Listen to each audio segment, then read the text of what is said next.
22 अप्रैल को पाकिस्तानी आतंकवादी ने कहा था कि जाके बता देना अपनी मोदी को, और 7 मई को आखिर बता दिया मोदी ने। जी हाँ, मैं बात कर रही हूँ ऑपरेशन सिंदूर की, जो कि 7 मई के रात के 1:44 पे पाकिस्तान को सूरज दिखा दिया गया। अब ये रात के समय सूरज कैसे निकल रहा है, माफ कीजिएगा, लेकिन 7 मई के रात को जरूर पाकिस्तानियों ने ये बात जरूर कही होगी कि रात के समय सूरज कहां से निकल गया। दरअसल ये सूरज और किसी ने नहीं, उनके बाप फादर नेशन इंडिया ने दिखाया। दरअसल इंडियन आर्म फोर्सेस ने रात के 7 मई को पाकिस्तान के मुजफ्फराबाद और बहावलपुर में एक बहुत बड़ा ब्लास्ट किया। इसमें मैं आपको बता दूं कि किसी भी सिविलियंस को टारगेट नहीं किया गया था। यहाँ पर सिर्फ और सिर्फ टेररिस्ट कैंप्स के ऊपर ही ब्लास्ट किया गया था। मोदी जी ने कमाल कर दिया, 7 मई को भारत में मॉक ड्रिल बोल के उधर पाकिस्तानियों को ग्रिल कर दिया। लेकिन सच बताऊं, अचानक से हमला होने पर पाकिस्तानियों का दिल जरूर दहल गया होगा। मैं आपको बता दूं कि बहावलपुर में और मुजफ्फराबाद में सबसे पहला ऑपरेशन सिंदूर स्टार्ट हुआ। सबसे पहली बात तो मैं आपको बता दूं कि इस ऑपरेशन का नाम सिंदूर जो दिया गया है, इससे कहीं ना कहीं हमारे देश के जितने भी नागरिक हैं वो इससे बहुत ज़्यादा रिलेट कर पा रहे होंगे। जैसे आपको पता होगा कि पहलगाम अटैक में, जो कि 22 अप्रैल को कश्मीर के पहलगाम वैली में हुआ था, जिसमें 26 हिंदुओं को टारगेट करके उनका धर्म पूछकर मारा गया था। ये ऑपरेशन सिंदूर उस पहलगाम अटैक का जवाब है, और ये कहीं ना कहीं अभी शुरुआत है, पिक्चर तो अभी बाकी है। कहीं ना कहीं पहलगाम अटैक के बाद देश का हर एक बच्चा इस आक्रोश में था कि आखिर क्यों हर बार पाकिस्तान हमारे नागरिकों को मार के चला जाता है और हम चुप्पी साध के बैठ जाते हैं। पिछली बार भी पुलवामा अटैक, इसके पहले भी बहुत सारे अटैक्स में पाकिस्तान ने हमेशा इंडियंस को टारगेट करने की कोशिश की है, जिसमें हमने सर्जिकल स्ट्राइक और ना जाने कई मुंहतोड़ जवाब दिए हैं। लेकिन इस बार तो हद पार ही हो चुकी थी, क्योंकि 26 नागरिकों को, जो कि सिर्फ एक टूरिस्ट थे, बिना किसी वजह के मार दिया गया और उनसे पूछा क्या गया उनका धर्म। ये पूछा गया कि क्या तुम मुसलमान हो या हिंदू, और अगर जब पता चला कि वो हिंदू हैं तो उन्हें डायरेक्ट वहीं मार दिया गया। कहाँ का न्याय है ये? पहलगाम अटैक में पता चला कि जितने भी टेररिस्ट थे, यानी कि आतंकवादी थे, वो कुछ पाकिस्तानी थे, यानी कि पाकिस्तान से ये अटैक करवाया गया था। हमेशा की तरह पाकिस्तानियों ने मना कर दिया कि नहीं भैया, देखो इसमें हमारा हाथ नहीं है। भले ओसामा बिन लादेन पाकिस्तान में ही पाया गया हो, लेकिन हमेशा से पाकिस्तान ने हाथ खड़ा कर दिया कि भैया देखो, हम तो टेररिज्म को सपोर्ट नहीं करते। भले जब टेररिस्ट मरता है पाकिस्तान में तो लाखों की भीड़ खड़ी हो जाती है उनके फ्यूनरल में, लेकिन हम तो टेररिज्म को सपोर्ट नहीं करते। चलिए खैर, छोड़िए इस बात को। 7 मई के रात के 1:44 पे जब ये हमला हुआ, तब पाकिस्तानी आर्मी कहाँ सो रही थी? ये क्वेश्चन मैं नहीं कर रही हूँ, बल्कि पाकिस्तान का ही एक शख्स अपनी एक वीडियो जारी करता है और उससे पूछता है कि भाई, अगर इंडिया ने हमला किया तो किया, पर हमारी पाकिस्तानी एजेंसी और पाकिस्तानी आर्मी उस वक्त कर क्या रही थी? क्या उनके लिए कोई सेफ्टी नहीं है? क्या पाकिस्तानी आर्मी में इतना दम नहीं है कि वो हमले को रोक सके? तो मैं आपको बता दूं, जिस देश में खुद का प्राइम मिनिस्टर सेफ नहीं है, वहां की आम जनता क्या सेफ होगी? जी, मैं बात कर रही हूँ पाकिस्तान के ex prime minister Imran Khan की।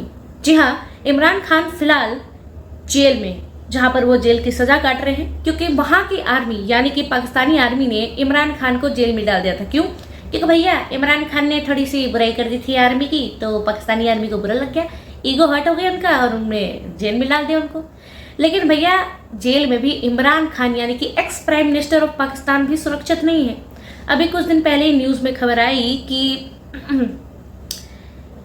कुछ उलझल हुआ है जेल में उनके साथ। इमरान खान की किसी ने रेप करने की कोशिश की। मतलब जिस देश में एक्स प्राइम मिनिस्टर सुरक्षित नहीं है भैया, तो उधर आप लोग कैसे सुरक्षित रहोगे? हमले के बाद पूरे पाकिस्तान में ब्लैकआउट हो गया, यानी कि अंधेरा। इस बात से तो मुझे वो एक डायलॉग याद आ गया सम्राट किलविश का, अंधेरा कायम रहे। मतलब सिचुएशन ऐसी हो चुकी है पाकिस्तान में कि लोग घबराए हुए हैं। सरकार पाकिस्तान की डरी हुई है कि आखिर हम इस हमले से बचे तो कैसे बचे। इंडिया के इस एक्शन को कई बड़े देशों ने भी सपोर्ट किया है, जैसे कि इजराइल, रशिया और अमेरिका ने भी हरी झंडी दिखा दी है भैया कि देखो जो करना है कर लो, हमको कुछ नहीं पता। ये बदला किसी एक का नहीं, किसी सरकार का या किसी एक व्यक्ति का नहीं, ये बदला है पूरे भारत देश का। ये बदला है उस हिंदू औरत का जिसके सुहाग को पाकिस्तानी आतंकवादी ने उड़ा दिया था पहलगाम अटैक में। ये बदला है हर उस औरत का जिस औरत को कमजोर समझकर पाकिस्तानी आतंकवादी ने छोड़ दिया था और ये कहा था कि जाके बता देना अपने मोदी को। ये बदला है इस देश के हर एक नागरिक का जिसका खून खौल गया था जब पहलगाम अटैक हमारे देश के 26 नागरिकों को सिर्फ और सिर्फ धर्म पूछकर मारा गया था। और देश गुजारिश कर रहा था मोदी जी से कि अब और नहीं, अब होगा तो सिर्फ और सिर्फ हिसाब, बदला। यहाँ तक कि लोगों ने ये तक कह दिया था कि अब कब तक होगा सर्जिकल स्ट्राइक, कब तक होगा जवाबी लड़ाई, अब तो कुछ करना पड़ेगा, अब सही में सबक पाकिस्तान को सिखाना पड़ेगा। वो कहते हैं ना कि जब बच्चे ज़्यादा बिगड़ जाते हैं तो माँ बाप को एक बार, दो बार, तीन बार प्यार से समझाने के बाद चौथी बार पीटना ही पड़ता है। तो कहीं ना कहीं इंडिया ने भी अब यही सोच लिया है कि बहुत बार समझा लिया प्यार से पाकिस्तान को, अब बारी पीटने की है। ये हमला एक मुंह तोड़ जवाब है उन जर्नलिस्ट को भी जो अपने इंटरव्यू में, अपने पॉडकास्ट में इतनी ओछी और घटिया बात करते हैं। जी, मैं बात कर रही हूँ उस जर्नलिस्ट की जिसने अपने एक इंटरव्यू के दौरान कहा था कि अगर इंडिया और पाकिस्तान के बीच में वॉर होती है और पाकिस्तान जीत जाता है, जो कि एक मजाक है आगे बढ़ते हैं, अगर जीत जाता है तो क्या हम इंडियन एक्ट्रेसेस यानी कि इंडियन हीरोइंस को अपनी स्लेव बना सकते हैं?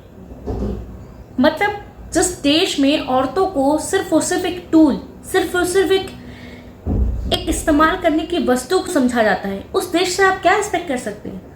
एक व्यक्ति जो कि जर्नलिस्ट, जो कि एक रिपोर्टर की पोजीशन पे है, वो पाकिस्तान में खुलेआम ऐसी बात वीडियो में कह रहा है। जो इंसान खुलेआम वीडियो में ये बात कह सकता है कि उसकी सोच एक्चुअल में कितनी घटिया होगी। मुझे तो शर्म आती है कि ऐसे इंसान अपने आप को जर्नलिस्ट और रिपोर्टर कह कैसे सकते हैं। देखिए दोस्तों, किसी भी देश के लिए वॉर यानी कि जंग कोई अच्छी बात नहीं, इससे दोनों देशों का ही बुरा होता है। सिविलियंस, इनोसेंट्स ये मारे जाते हैं, बूढ़े, बच्चे, ये सारे इसमें टारगेट हो जाते हैं। लेकिन कभी कभी वॉर एक ऑप्शन बनाना पड़ता है जब सामने वाला देश आपके घर के अंदर घुसकर आपको मारता है, तब कहीं ना कहीं वॉयलेंस का सहारा लेना पड़ता है। तो इसलिए मैं चाहूँगी कि हम सब एक साथ एक नागरिक बनकर अपने देश, अपने इंडियन आर्मी फोर्स का साथ दें और खुद को सुरक्षित रखें। जय हिंद, जय भारत।